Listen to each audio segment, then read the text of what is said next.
तुम्हारी गरीबी का सबसे बड़ा रीजन शायद बॉलीवुड है और तुम्हें इस बात का अंदाजा भी नहीं है। ये देखो, सारा अली खान, सैफ अली खान, अमृता सिंह की बेटी कह रही है कि मेरी अपब्रिंगिंग मिडिल क्लास थी। I promise you, मुझे नहीं लगता कि मुझसे ज्यादा कंजूस इंसान आप कहीं भी देख पाओगे। I don't believe in wearing maybe designer clothes and I also find it a bit ridiculous. Bargaining बहुत करती हूँ मैं, बहुत भी चीप हूँ। जानवी कपूर, श्रीदेवी और बोनी कपूर की बेटी EMI की बातें कर रही है। अपनी मूवी की प्रमोशन के टाइम पर ये मेट्रो में ट्रैवल करते हैं और जब कंगना रनौत इनके नेपोटिज्म प्रिविलेज को कॉल आउट करती है, So you'll play that stereotypical Bollywood biggie who is like, you know, very snooty and completely intolerant to outsiders and flag bearer of nepotism, the movie mafia. तो ये stage पर जाकर nepotism rocks का नारा लगाते हैं।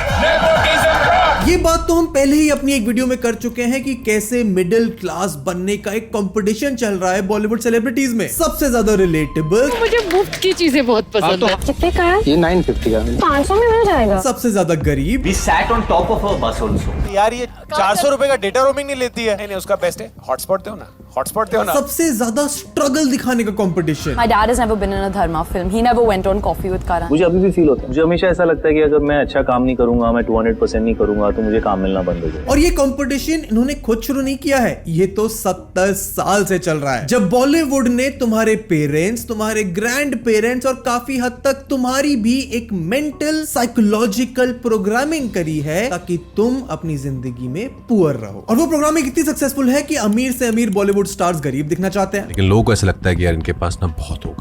नहीं भाई, है कमी कमी है, क्योंकि उन्होंने तुम्हें सिखाया है अमीर लोगों से नफरत करना, गरीब हीरो को सपोर्ट करना। ये बात इस वीडियो के एंड तक मैं तुम्हें प्रूव कर दूंगा एंड सॉरी, शायद तुम्हारी कुछ फेवरेट बॉलीवुड मूवीज भी तुम्हारे लिए रुइन कर दूंगा। शुरुआत के लिए कुछ एग्जांपल्स देखो। 2008 की मूवी जोधा अकबर में ऐश्वर्या राय ने पहनी थी 200 किलो गोल्ड की ज्वेलरी। कॉस्ट्यूम ज्वेलरी नहीं, गोल्ड प्लेटेड भी नहीं, असली गोल्ड की ज्वेलरी। 2 साल तक 70 आर्टिसन ने काम किया था इस ज्वेलरी को बनाने के लिए। सेट पर 50 सिक्योरिटी गार्ड प्रोटेक्ट करते थे इसको during every scene of shooting. उनका वेडिंग सेट ही अकेले लगभग 3.5 किलो का था। एंड ये बॉलीवुड के लिए कुछ नया नहीं है। देवदास में माधुरी दीक्षित का लहंगा फॉर काहे छेड़ मोहे वेट 30 किलोज। वो इतना भारी था with real gold and zardozi work that Aishwarya's ears bled during the Dola Re Dola shoot from the weight of her earring। उन्होंने किसी को बताया नहीं until after the shoot was done। 2001 की कभी खुशी कभी गम ने अपना पूरा बजट एक गाने पर खर्च कर दिया था। Custom chandeliers, 200 dancers, 300 junior artist. Karan Johar film के शूट के पहले दिन इतने प्रेशर में थे कि वो फेंट हो गए। His father Yash Johar literally tore up the budget paper and said अब जाके फिल्म बना। The final budget for the film was 54.5 crore rupees, आज के हिसाब से कुछ 500 करोड़ रुपए। एंड यही लोग आज मिडिल क्लास होने का नाटक कर रहे हैं क्योंकि 70 साल तक इन्होंने तुम्हें सिखाया कि मिडिल क्लास होना ही अच्छा है। एंड ये तो बस सरफेस है, रियल प्रॉब्लम तो सामने तब आई जब मैंने एनालाइज करी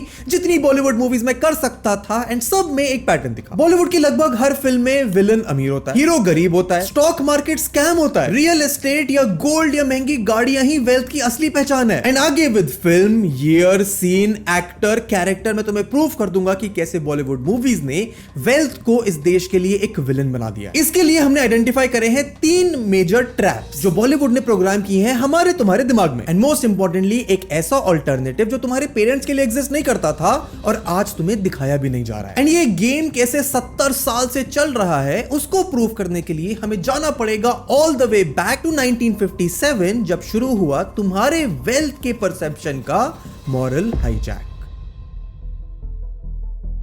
1957 में रिलीज होती है mother India. Mehboob Khan directed, starring Nargis, एक आइकॉनिक फिल्म। ये पहली इंडियन फिल्म थी जो ऑस्कर में नॉमिनेट हुई थी for the best foreign language film. And इस फिल्म ने डिफाइन कर दिया कि एक अच्छा इंडियन कैसा दिखता है for the next 50 years. Story simple थी। राधा प्लेड बाय नरगिस एक गरीब फार्मर की वाइफ है। उसकी पूरी फैमिली दबी हुई है पैसों के उधार के तले। वो डेट, वो उधार जो दिया था सुखी लाला ने, गांव का जमींदार। अब सुखी लाला प्लेड बाय कन्हैया लाल को ध्यान से देखिए। ये मोटा है, ग्रीडी है, औरतों को घूरता है, 500 रुपए के लोन पर 75% इंटरेस्ट लेता है और जब राधा की फैमिली भूख से मर रही होती है तो वो ऑफर करता है हेल्प करने की in exchange for her body. सुखी लाला था वेल्थ का personification on the Indian screens and evil का असली रूप। जमींदार, सेठ, पैसों वाला आदमी। वो खुद कुछ बिल्ड नहीं करता, कुछ बनाता नहीं, बस लेता है, मैनिपुलेट मैनिपुलेट करता है और एक्सप्लॉइट करता है। और ये टेम्पलेट तुम्हें अगले 50-70 साल तक बॉलीवुड की लगभग हर मूवी में अलग अलग रूप में दिखेगा, हर डेकेड, हर जॉनर में। दिखाता हूं। 1970s में सुखी लाला इवॉल्व होता है जमींदार से एक स्मगलर के रूप में। जंजीर में Teja played by Ajit Khan, white suit, black sunglasses, एक सुआव बिजनेसमैन जिसके अंदर एक किलर छुपा है। कालीचरण में अजीत खान फिर से बनता है लायन। ये सारा शहर मुझे लायन के नाम से जानता है। International crime Lord, import export का धंधा, स्मगलिंग एम्पायर। टेम्पलेट सेम है, बस कॉस्ट्यूम नया। 1980s में तो विलन और बड़ा हो जाता है। शान में Shakaal played by Kulbhushan Kharbanda, Indian cinema का पहला James Bond style super villain. इसका अपना प्राइवेट आइलैंड था, पेट शार्क्स थे, क्रोकोडाइल्स थे, hidden chambers, hi-tech gadget, acid tanks जिनमें वो लोगों को फेंकता था, बोल्ड, फिजिकल, कैलकुलेटिंग। सोचो 1980s में एक फैमिली थिएटर में बैठी, वो और उनके बच्चे देख रहे हैं कि एक अमीर आदमी होता कैसा है। ये सब वेल्थ की डेफिनेशन थी उनके लिए। वॉरेन बफे नहीं, टेक नहीं, इन्वेस्टमेंट नहीं, एसआईपी नहीं, कंपाउंड इंटरेस्ट नहीं, ये।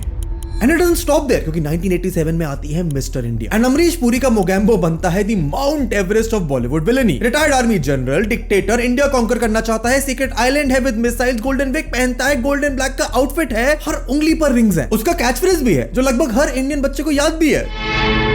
मोगैम्बो, खुश हुआ। अमरीश पुरी को इस रोल के लिए 1 करोड़ रुपए मिले थे 1987 में। Highest paid villain actor in Indian cinema at that point. पूरी इंडस्ट्री ने एक प्रीमियम पे किया था वेल्थ को टेरिफाइंग दिखाने के लिए। और भी एग्जांपल्स हैं। Karma, doctor Michael dang, Anupam Kher, terrorist with unlimited resources, cold, calculating, इतना अमीर कि इंटरनेशनल टेररिज्म फंड कर सके। Agneepath, Kancha Cheena, Danny Denzongpa, drug lord, villages control करता है। राम लखन, केसरिया विलायती, लिटरली विदेश से आने वाला। Gulshan Grover, rich gangster, ruthless. And मैं ये लिस्ट और बहुत घंटों तक कंटिन्यू कर सकता हूं, बट पॉइंट तुम्हें समझ आ गया हो। अगर कैरेक्टर अमीर है तो वो करप्ट है एवरी सिंगल टाइम। 70 साल तक इंडियन ऑडियंस ने यही देखा है कि अमीर आदमी कैसा होता है, मैनिपुलेटिव, एक्सप्लॉइटेटिव, डेंजरस। एंड हम सोचते हैं कि क्यों इंडियन मिडिल क्लास अमीर लोगों को वेल्थ को ट्रस्ट नहीं करती। बिजनेसमैन वर्ड क्यों हमें इनहेरेंटली सस्पिशियस लगता है। वेल्थ होना मॉरली रॉन्ग फील होता है। आई नो तुम थोड़े स्केप्टिकल हो, पर इसी को तुम प्रोग्रामिंग कह सकते हो, डीप प्रोग्रामिंग। और ये तो बस कहानी की शुरुआत है, क्योंकि विलन से हमने सीखा कि पैसा होना आपको एक बुरा आदमी बनाता है, पर हिंदी सिनेमा के हीरो से हमने क्या सीखा? क्योंकि अगर विलन अमीर थे तो हीरो को क्या होना चाहिए?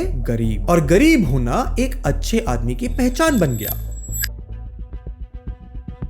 गरीब इंसान अच्छा इंसान होता है, ये दिखाना बॉलीवुड की जरूरत थी। Not only because Indian society उस समय पर मेजरली गरीब थी, but also because it fit the narrative very well. और किसी भी एक्टर ने ये उतने अच्छे से एस्टैब्लिश नहीं किया जितना इस एक आदमी ने। Amitabh Bachchan, the angry young man. 1973 से 84 तक के डेकेड में अमिताभ बच्चन ने कैरेक्टर टाइप क्रिएट किया जो इंडियन सिनेमा का डीएनए बन गया। और उस कैरेक्टर का नाम था विजय। जंजीर, दीवार, त्रिशूल, शक्ति, हर फिल्म में सेम नाम, सेम टेम्पलेट, गरीब, एंग्री, अमीरों के अगेंस्ट लड़ने वाला। इसका मेरा फेवरेट एग्जांपल है 1975 की मूवी दीवार। सलीम जावेद की लिखी हुई, Yash Chopra directed, the best example of the गरीब हीरो प्रोग्राम। स्टोरी आइकॉनिक है। दो भाई विजय और रवि बचपन में देखी एक्सट्रीम पॉवर्टी, बाप पब्लिकली ह्यूमिलेट होता है, गांव छोड़ के भाग जाता है, मां अकेली 2 बच्चों को पालती है, जिसमें विजय बड़ा होता है, स्मगलर बनता है, अमीर बनता है, रवि बड़ा होता है, पुलिस ऑफिसर बनता है और गरीब रहता है। और फिर आता है वो सीन, इंडियन सिनेमा का सबसे iconic scene. Vijay the smuggler अपने भाई रवि को चैलेंज करता है। आज मेरे पास बिल्डिंगें हैं,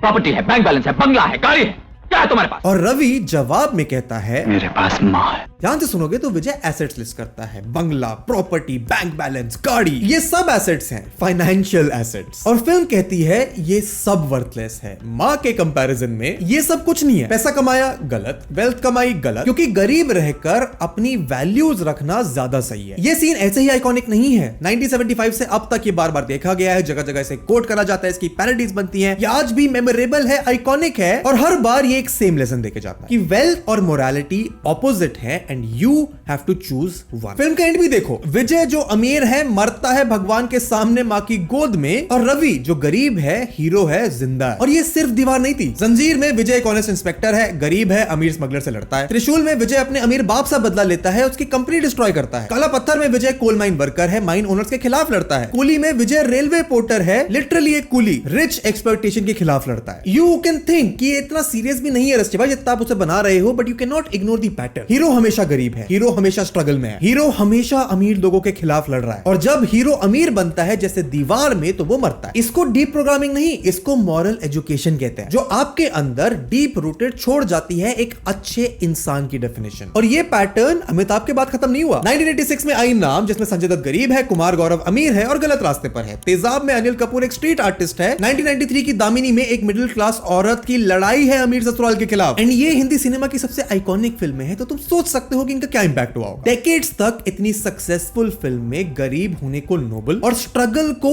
एडमिरेबल दिखा रही हैं। अमीर बनने का मतलब है कि तुमने ऑटोमेटिकली कुछ गलत किया है। And if you are still thinking Rusty भाई आप ज्यादा सोच रहे हो, you can look back into your own life, into your family. That is the reason जब हमारे आसपास में कोई अमीर इंसान आता है तो हम उसके बारे में बुरा सोचते हैं। जब तुम अपने पेरेंट्स से ज्यादा पैसे कमाने लगते हो तो तुम्हारे पेरेंट्स अनकंफर्टेबल हो जाते हैं, क्योंकि पैसा सब कुछ है। उनका फेवरेट डायलॉग है, शो ऑफ करना उन्हें गलत लगता है। इसीलिए मेरे पास मां है सिर्फ एक डायलॉग नहीं था, ये एक फाइनेंशियल फिलॉसफी थी जो हमने इनहेरिट कर ली। लेकिन एक बार जब बॉलीवुड ने तुम्हें अमीर बनने से डरा दिया, पर वो तुम्हें पैसा कमाने से नहीं रोक सकते थे, इसीलिए उन्हें तुम्हें यह भी बताना था कि पैसा रखना है तो कहां रखो। और यहां से दूसरा ट्रैप सेट होता है, क्योंकि बॉलीवुड के हिसाब से वेल्थ जैसी भी हो, वो दिखती थी बस गोल्ड में, प्रॉपर्टी में, गाड़ियों में, चीजें जो दिख सकती हैं, जिन्हें तुम छू सकते हो, और किसी भी और तरीके की वेल्थ वो बॉलीवुड में एग्जिस्ट नहीं करती। एंड यहां से सेट होता है तुम्हारा एक फिजिकल केज।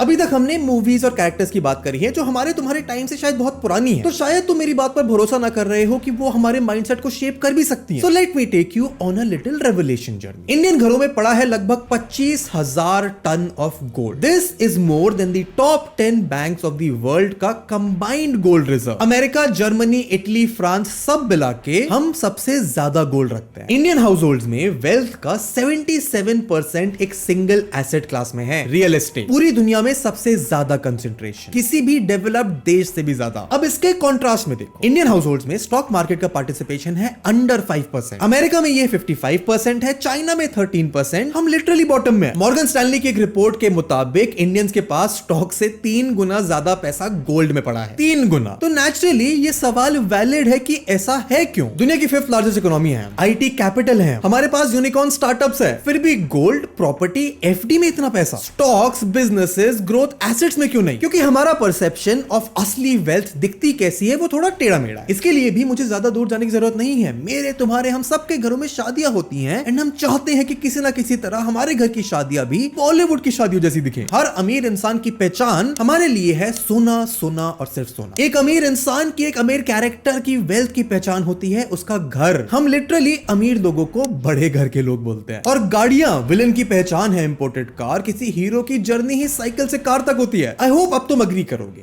वेल्थ हमारी सोसाइटी के लिए फिजिकल है। गोल्ड जो दिख सकता है उसे पहन सकते हो, प्रॉपर्टी जिसको दिखा सकते हो उसमें रह सकते हो, महंगी गाड़ी जिसको चला सकते हो, ये सब फिजिकल है, टेंजिबल है, इसका दिखावा हो सकता है। याद करो तुम्हें लास्ट किसी मूवी ने कब दिखाया हो कि कोई कैरेक्टर अपना पोर्टफोलियो चेक कर रहा है, म्यूचुअल फंड्स की स्टेटमेंट्स पढ़ रहा है? क्योंकि बॉलीवुड में पेपर एसेट्स एग्जिस्ट नहीं करते, इनविजिबल है, म्यूचुअल फंड्स बोरिंग है, बॉन्ड्स तो हमें शायद पता भी नहीं है क्या होता है। एंड सिर्फ एक रूप में स्टॉक मार्केट दिखता है बॉलीवुड में, जब वो स्कैम हो। इसके बहुत एग्जांपल है। द इनक्रेडिबली पॉपुलर स्कैम 1992, 2018 की बाजार, 2021 की the big bull, Gafla is about stock market manipulation, scam 2003, the तेल की स्कैम, मोर फ्रॉड। कितनी फिल्म्स हैं जहां स्टॉक मार्केट को एक पॉजिटिव लाइट में दिखाया गया? 0, मुझे तो नहीं मिली। स्टॉक मार्केट का 100% स्कैम रेट है बॉलीवुड में। मार्केट जो दिखाते भी हैं, शोर है, केओस है, चिल्लाना है, लॉटरी जैसा, सट्टे जैसा, गैम्बलिंग जैसा। हर्षद मेहता वाली सीरीज का तो एक बहुत पॉपुलर डायलॉग भी था, रिस्क है तो रिस्क है, यानी रिस्क है, डेंजर है, अवॉइड करो। ये सब हम देखते हैं, एब्सॉर्ब करते हैं, बिलीव करते हैं और फिर सीख जाते हैं कि share market, stocks, mutual fund में पैसा नहीं लगाना, वो गैम्बलिंग है, सब धोखा। प्रॉपर्टी लो, गोल्ड लो, एफडी करो, सेफ रहो। बट एक बार रियलिटी देखते हैं। 1996 से 2026 तक 30 साल के डेटा में गोल्ड का रेट था 5160 रुपीज पर 10 ग्राम। 2026 में अप्रोक्सीमेटली 1.5-2 लाख के अराउंड, रफली 35 टाइम्स का रेट। कंपेयर करते हैं अमेरिका के S&P इंडेक्स से, जो 1996 में 620 था, 2026 में 7000 के अराउंड। प्लस अगर तुम रुपीस वर्सेस डॉलर्स का डेप्रिसिएशन अकाउंट करो, जो 1990s में 35 था, आज 91-92 हो गया है, तो combined return for an Indian investor would be around 30 times. तो सवाल ये नहीं है कि गोल्ड बुरा है, सवाल ये है कि सिर्फ गोल्ड क्यों 25,000 टन एक ही एसेट में पड़ा है? क्यों डाइवर्सिफिकेशन का कॉन्सेप्ट एग्जिस्ट नहीं करता हमारे घरों में? जो गोल्ड बॉलीवुड हमें लेने को मोटिवेट करता है, जो हमारे घर वाले हर सीजन लेने की कोशिश करते हैं, शादियों में दान करते हैं, ये गोल्ड लॉकर्स में, अलमारियों में, बैंक वॉल्ट्स में कुछ कमा नहीं रहा है, बस पड़ा है। मेकिंग चार्जेस गए, इंश्योरेंस गया, स्टोरेज चार्जेस गए, एंड सबसे बड़ी प्रॉब्लम कि कोई ऑल्टरनेटिव एक्सेस ही नहीं था जो अब है। जैसे आज अगर तुम्हें गोल्ड पसंद है, लेजिटिमेटली पसंद है, तो भी फिजिकल गोल्ड खरीदने की जरूरत नहीं है। IND मनी की ऐप पर तुम US based gold ETF access कर सकते हो। Same gold exposure but no locker, ना सिक्योरिटी की टेंशन, कोई मेकिंग चार्जेस नहीं। एंड ऑनेस्टली ये इतना सिंपल होगा मैंने एक्सपेक्ट नहीं किया था। दिखाता हूं, मैंने पर्सनली IND मनी यूज करना शुरू किया था कुछ टाइम पहले। The philosophy I started with was simple. अगर मैं कुछ चीजें यूज कर रहा हूं, जैसे मेरा आईफोन फॉर रिकॉर्डिंग, नेटफ्लिक्स जो मैं लिटरली रोज देखता हूं, Microsoft, Nvidia, then why not use that. ये मेरा एक्चुअल अकाउंट है। यूएस स्टॉक सेक्शन में जाते हो तो तुम्हें मिलता है नेटफ्लिक्स, एनवीडिया,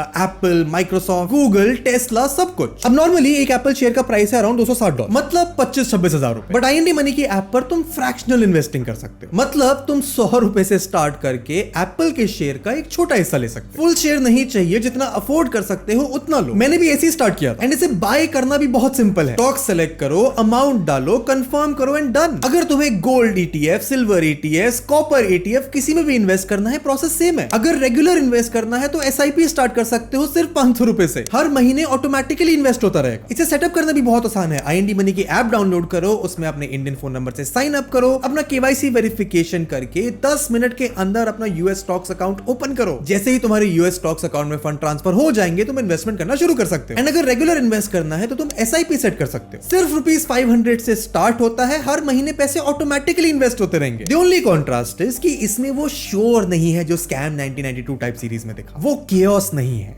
डिजिटल है, रिलायबल है, कंसिस्टेंट है, काम भी करता है। इसके बारे में और बात अभी हम थोड़ी देर में करेंगे, पर पॉइंट ये है कि टैंजिबल वेल्थ को सही और मार्केट को गलत दिखाना बॉलीवुड की एक चॉइस थी। वो चॉइस जो हमें रेगुलरली पुश करती रही दिखावा कल्चर के ट्रैप में। एंड ये बात हम सब जानते हैं, for a society like India that is so scared of money, show off करना हमारा फेवरेट पास टाइम। सबके घर में किसी ना किसी ने शादी लोन लेके करी है, क्योंकि खानदान की इज्जत का सवाल है। लड़कों के पास अगर घर ना हो तो उनकी शादी नहीं होती। लड़की अगर साथ में गोल्ड ना लेके आए तो उसको एक्सेप्ट नहीं किया जाता। साउंड्स अनकंफर्टेबल, बट यही उस समाज की रियलिटी है जिससे मैं और तुम वाकिफ है। तुमने हम साथ साथ देखी है। उस मूवी में 6 दिन की शादी थी, हर दिन नया फंक्शन, इतने मेहमान की फ्रेम में फिट नहीं होते। 2 स्टेट्स में 2 फैमिलीज लिटरली कंपीट करती हैं कि किसकी शादी ज्यादा बढ़िया होगी। बैंड बाजा बारात में तो शादी ही बिजनेस है, डेस्टिनेशन, डिजाइनर, करोड़ों का बजट। ये सिर्फ मूवीज नहीं है, इनको तुम ट्रेनिंग वीडियोस मान सकते हो। इन मूवीज में एक्ट्रेसेस की looks literally wedding trends define करती हैं। लाखों करोड़ों खर्च होते हैं इन लहंगों में ताकि इन मूवीज की एक्ट्रेसेस के लुक्स रिक्रिएट करे जा सके। रियल लाइफ में एक एवरेज इंडियन वेडिंग की कॉस्ट है 12 लाख रुपए। अपर मिडिल क्लास में 50 लाख से 1 करोड़ तक। न जाने कितने घरों में पेरेंट्स का रिटायरमेंट फंड एक रात में खत्म हो जाता है क्योंकि पड़ोसी से बड़ी शादी करनी है। यही ऑब्सेशन हमें घर से भी है। बागबान में अमिताभ बच्चन के बच्चे उन्हें रिस्पेक्ट तब तक करते हैं जब तक उनके पास घर है। घर चला गया तो बच्चों ने माँ बाप को बांट दिया एक महीने के लिए। कपूर एंड सन्स में फैमिली प्यार से नहीं प्रॉपर्टी डिस्प्यूट से जुड़ी है। 77% इंडियन वेल्थ रियल एस्टेट में है, लॉक्ड इन लिक्विड, जनरेशंस तक फंसी हुई, जिसकी वजह से हर घर में प्रॉपर्टी का ड्रामा होता है। अब बॉलीवुड से फ्यूल्ड दिखावा और प्रॉपर्टी ये दोनों प्रॉब्लम्स, लेकिन इससे बड़ी एक और प्रॉब्लम है स्पेसिफिकली विमेन के लिए, something we call the stridhan framework.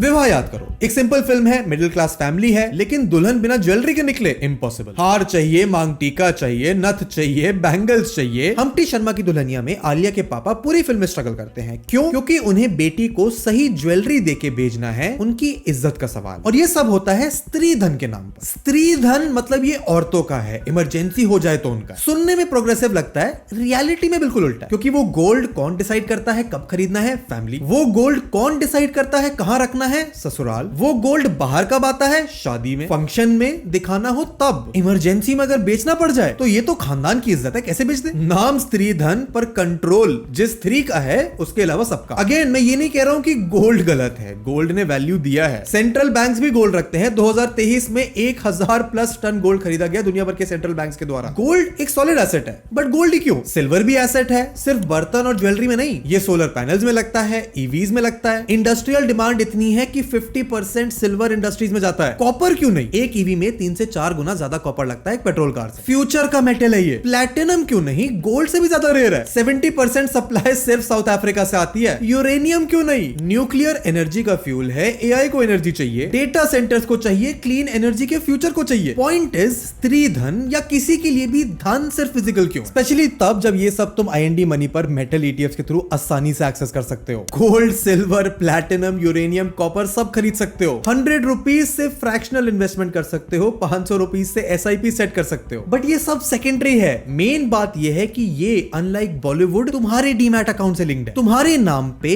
तुम्हारे फोन पे, तुम्हारी मर्जी से बाय और तुम्हारी ही मर्जी से बहुत आसानी से सेल। किसी लॉकर में नहीं, खानदान की इज्जत का सवाल नहीं। एंड ये सच सिर्फ औरतों के लिए नहीं, सबके लिए। ओके, सो अब तक बॉलीवुड ने हमें बताया है कि अमीर लोगों से डरना है, पैसा अगर रखना है तो सिर्फ फिजिकल एसेट्स में रखना है। लेकिन एक सवाल अभी भी कि अगर कोई इन फिल्मों में अमीर है भी, वो अमीर बना कैसे? उसने क्या बिजनेस बिल्ड किया, क्या इन्वेस्ट किया या रिस्क लिया? नहीं, क्योंकि बॉलीवुड के अकॉर्डिंग वेल्थ बिल्ड नहीं होती, वो तो मिलती है पहले से, इनहेरिटेंस से, या फिर एक दिन सडनली मैजिकली। और यहां होता है बॉलीवुड का तुम्हारे दिमाग पर किया हुआ फाइनल ट्रैप सेट, द एक दिन डिल्यूजन।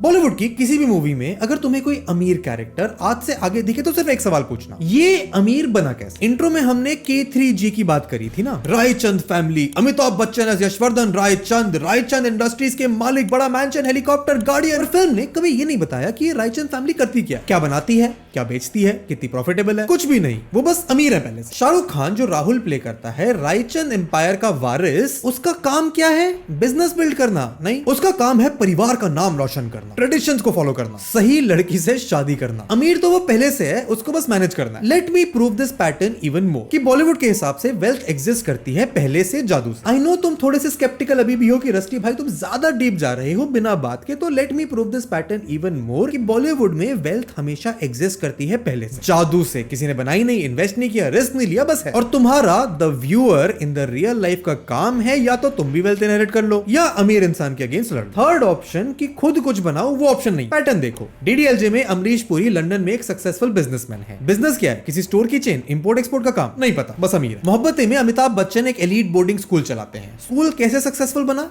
फीस क्या है? एक्सपेंशन कैसे हुआ? कुछ नहीं, बस प्रेस्टीजियस है पहले से। कल हो ना हो में जया बच्चन का रेस्टोरेंट चल रहा है न्यूयॉर्क में। यस, स्ट्रगलिंग है, बट इनका स्ट्रगल भी न्यूयॉर्क में हो रहा है। टर्न अराउंड कैसे होगा पता नहीं, बस दिल से काम करो, ये बिजनेस एडवाइस। हम आपके है कौन में 2 अमीर घरों में शादी होती है। वेल्थ कहां से आई? जनरेशनल। बिजनेस क्या है पता नहीं। अमीर कैसे हुए मत पूछ, मैं और 50 एग्जांपल दे सकता हूं। कभी अलविदा ना कहना में फैशन मैगजीन एम्पायर है, इनहेरिटेड। दिल धड़कने 2 में क्रूज शिप का बिजनेस है, inherited. Student of the year में रिच बच्चे, वेल्थ इनहेरिटेड। 2 स्टेट्स में दोनों फैमिलीज वेल्थ ऑफ, सोर्स उनका अनक्लियर। पैटर्न सेम है, पैसा एग्जिस्ट करता है, वेल्थ कभी बनाई नहीं जाती। And for the people that are still saying Rusty भाई तुम ज्यादा सोच रहे हो, तुम हॉलीवुड से कंपेयर कर। एक अमीर इंसान की कहानी, एक बड़े एम्पायर को कैसे चलाया जाता है, उसमें क्या प्रॉब्लम्स आती हैं, उसमें कैसे ड्रामा निकल के आ सकता है, उसके लिए तुम सक्सेशन देख सकते हो। तुम सोशल नेटवर्क देख सकते हो जहां जकरबर्ग डॉर्म रूम से फेसबुक बनाता है। तुम परस्यूट ऑफ हैप्पीनेस देख सकते हो जहां क्रिस गार्डनर होमलेस से स्टॉक ब्रोकर बनता है। तुम स्टीव जॉब्स देख सकते हो जो गैराज में एप्पल बनाता है। तुम मनी बॉल देख सकते हो जहां डेटा एनालिटिक्स से बेसबॉल टीम ट्रांसफर होती है। ये तो कुछ एग्जांपल्स हैं जो of the top of my mind मैंने दिए। तुम नीचे और कमेंट्स में एग्जांपल्स भर सकते हो। पर इन सब फिल्मों में प्रोग्रेस दिखती है, जर्नी दिखती है, स्ट्रगल दिखता है, बिल्डिंग ऑफ वेल्थ दिखता है। And I can challenge you कि तुम मुझे कमेंट्स में बताओ कि बॉलीवुड में ऐसी कौन सी फिल्म है जहां पे एक हीरो ने अपना खुद का बिजनेस बिल्ड किया। I tell you a few. Guru in 2007, वो भी एक अनकन्वेंशनल बिजनेसमैन की कहानी है जिसने सिस्टम तोड़ के पैसा बनाया। या फिर रॉकेट सिंह जो फ्लॉप हो गई। और तो मुझे नहीं मिली, बट तुम इसका इंपैक्ट सोचो। 3 जनरेशंस तक ये सब के अलावा लोगों ने देखा कि वेल्थ सिर्फ इनहेरिटेंस से आती है, फैमिली से मिलती है, या फिर क्राइम से गलत चीजें करके कमाई जाती है। स्किल, इन्वेस्टमेंट, एंटरप्रेन्योरशिप, वो चीजें कभी स्क्रीन पर नहीं दिखी। It took an independent studio like TVF to showcase a show like Pictures जो एक एंटरप्रेन्योर की जर्नी दिखाता है। वो भी ड्रामा ज्यादा उसमें बताते नहीं कभी कि वो क्या बना रहे हैं। बट इन सारी चीजों की वजह से ही हमारा कल्चर है एक सिक्योर जॉब लेना, अच्छी पढ़ाई करके एक अच्छी नौकरी में जाना। क्योंकि हमारे मेंटल मॉडल्स में, तुम मानो या ना मानो, हमारा सिनेमा, हमारा समाज जिसे शेप करता है उसमें वेल्थ बिल्ड करने का कोई टेम्पलेट नहीं है। एंड इसीलिए it is important two point out tools like IND money जो तुम्हें वो ऑप्शन देते हैं, क्योंकि ये ऑप्शन हमारे तुम्हारे पेरेंट्स ग्रैंड पेरेंट्स के पास एग्जिस्ट ही नहीं करता था। उनके पास टूल्स नहीं थे कि तुम 100 रुपए से इन्वेस्टमेंट स्टार्ट कर सको। अपनी इन्वेस्टमेंट की इक्विटी रिपोर्ट्स, टैक्स रिपोर्ट्स, अपना P&L कैलेंडर एक जगह पर आसानी से एक्सेस कर सको। उनके पास तो सिनेमा में दिखाया हुआ बस एक और फ्रेमवर्क था, द एक दिन fantasy. Let me prove you कि इंडिया में स्क्रीन पर वेल्थ कैसे आती है, वो कैसे दिखाया जाता है। ऐसे स्टार्ट करो। लॉटरी लगती है, आप मेहनत कर रहे होते हो तो सडनली आपको कोई पैसे दे जाता है। कोई अमीर रिश्तेदार मर जाता है तो प्रॉपर्टी मिल जाती है एक दिन अचानक मैजिकली। इसका पीक एग्जांपल है Slumdog millionaire. I know British movie है पर इंडियन सोसाइटी पर ही बेस्ड। एंड मूवी का मैसेज क्या है कि एक दिन जो तुम्हारी डेस्टिनी में था वो तुम्हें मिलेगा। एक दिन आएगा और लाइफ बदल जाएगी। बॉलीवुड एग्जांपल्स भी हैं। दीवाना में शाहरुख खान सडनली अमीर फैमिली का बेटा निकलता है। कल होना हो में प्रॉपर्टी डिस्प्यूट रिजॉल्व होती है तो सब कुछ ठीक हो जाता है। जिंदगी ना मिलेगी दोबारा में 3 दोस्त जो ऑलरेडी अमीर हैं उनकी सारी प्रॉब्लम्स एक ट्रिप में सॉल्व हो जाती है। पता है क्या मिसिंग है? कोई भी एक ऐसी फिल्म, एक ऐसा डिपिक्शन जहां हीरो मेहनत करके काम करे, किसी अमीर इंसान के खिलाफ लड़े ना, थोड़ा थोड़ा इन्वेस्ट करे, 45 तक डिसिप्लिन कंटिन्यू करे और फिर कंफर्टेबल रिटायर हो। क्यों? क्योंकि वो बोरिंग है, एक्साइटिंग नहीं है। एक दिन सिनेमैटिक है, एक दिन एक्साइटिंग है। इन्वेस्टमेंट से वेल्थ बिल्डिंग नहीं है। एंड इसका एक और एंगल भी है, the framework called the India only world view. DDLJ में अमरीश पुरी लंदन में रहते हैं। सक्सेसफुल बिजनेस है। वो अलग बात है कि रोजमर्रा की जिंदगी में वो बस कबूतर को दाना डालते हैं और पंजाब याद करते हैं। स्वदेश में शाहरुख खान नासा में काम करता है, लिटरली नासा, लेकिन फिर सब छोड़कर अपने देश के लिए कुछ करने आ जाता है। नमस्ते लंदन में NRI लड़की को असली इंडियन वैल्यूज सिखाने की कहानी। मैं ये बिल्कुल नहीं कह रहा हूँ कि इंडिया के लिए प्यार गलत है। मैं ये कह रहा हूँ कि सिनेमा में एक तरफ आप विदेश को एज एन अपॉर्चुनिटी देखते हो, while being suspicious about, basically saying जो है यही है, यहां से बाहर मत देखो। NRI अगर सक्सेसफुल हो गया बाहर तो उसे हमेशा अपनी मिट्टी भूलिया के रूप में दिखाते हैं। I must say that you're a typical Indian idiot. बिल्कुल जाहिल। एंड नेचुरली रियल लाइफ में चीजें ऐसे काम नहीं करती हैं। ना जाने कितने NRIs इंडिया कभी वापस नहीं आते। इनफैक्ट इमिग्रेशन की लिस्ट में इंडिया काफी आगे है। बट इससे हमारी तुम्हारी लाइफ में उतना फर्क नहीं पड़ेगा जितना इस बात से पड़ेगा कि रियल लाइफ में एक दिन कभी नहीं आता। लॉटरी नहीं लगती, अमीर रिश्तेदार तुम्हारे लिए प्रॉपर्टी छोड़कर मरते नहीं, KBC में सीट नहीं मिलती। रियल लाइफ में तो वेल्थ बनती है बोरिंग तरीके से, स्लोली, कंसिस्टेंसी से। फॉर एग्जाम्पल, अगर तुम IND मनी पर लॉग इन करके अपनी डिटेल्स भर के 5 मिनट में अपने US स्टॉक्स अकाउंट को सेटअप करके, जहां 0 अकाउंट ओपनिंग चार्जेस हैं, डिपॉजिट के कोई चार्जेस नहीं है, एंड फंड्स ट्रांसफर होने के बाद अपने SIP सेटअप करते हो तो तुम्हें दिखेगा कि एक दिन वाला मैजिक कितना बड़ा झूठ है। या फिर US स्टॉक्स में इन्वेस्ट करना देश से गद्दारी नहीं है, उसको डाइवर्सिफिकेशन कहते हैं। हर महीने एक डेट को पैसे इन्वेस्ट होंगे, पोर्टफोलियो में ऐड होंगे, और जब मार्केट ऊपर नीचे होता है तो तुम पैनिक नहीं करोगे, क्योंकि तुमने एक दिन की फैंटेसी में सब कुछ दांव पे नहीं लगाया, थोड़ा थोड़ा करके अपनी वेल्थ बनाई है। And then there are features like investor sentiment, जहां तुम देख सकते हो टू फिगर आउट कि लोग क्या बाय कर रहे हैं, क्या सेल कर रहे हैं। ये सब कोई तुम्हें सिनेमा स्क्रीन पर नहीं दिखाएगा क्योंकि ये बोरिंग है, सिनेमैटिक नहीं है। कोई बैकग्राउंड म्यूजिक नहीं लगेगा तुम्हारी लाइफ में जब तुम्हारा SIP एग्जीक्यूट होगा, कोई स्लो मोशन नहीं होगा जब पोर्टफोलियो 10-12% ऊपर जाएगा। बट रियलिटी यही है कि मूवीज की फैंटेसी रियल लाइफ में काम नहीं करती। Let me give you a summary. ये वो ट्रैप्स थे जिससे बॉलीवुड ने लगभग 70 साल तक 3 जनरेशंस का मनी के अराउंड एक ब्रेन वॉश किया। वेल्थ इवल है, पॉवर्टी वर्च्यू है। वेल्थ तो मिलती है, बनाई नहीं जाती। जो देख सकते हो वही असली है। मार्केट स्कैम है, एक दिन सब बदलेगा। इंडिया में ही रहो, दिखावा करो, घर लो, औरतों को गोल्ड दो। ये हम सब ने देखा, अब्सॉर्ब किया, भरोसा की, और कहीं ना कहीं इंडिया की ग्रोथ स्टोरी में हम सब इसी से लड़ रहे हैं। इट्स डिफिकल्ट क्योंकि तुम अपने पेरेंट्स को, अपने ग्रैंड पेरेंट्स को और कुछ हद तक अपने आप को भी ब्लेम नहीं कर सकते इन सब में मानने के लिए। उनके पास तो ये ऑप्शंस ही नहीं थे, उनके पास तो बस ये मूवीज थी जो सबको सेम चीजें दिखा रही थी। उनके पास एक्सेस नहीं था। 1990s में US स्टॉक्स खरीदना ऑप्शन नहीं था, फ्रैक्शनल शेयर्स खरीदने का तो कॉन्सेप्ट भी नहीं था। SIP इन ग्लोबल मार्केट्स तो छोड़ो, SIP एक सपना था। उनके पास था गोल्ड, प्रॉपर्टी और FD, बस। तुम्हारे पास लेकिन है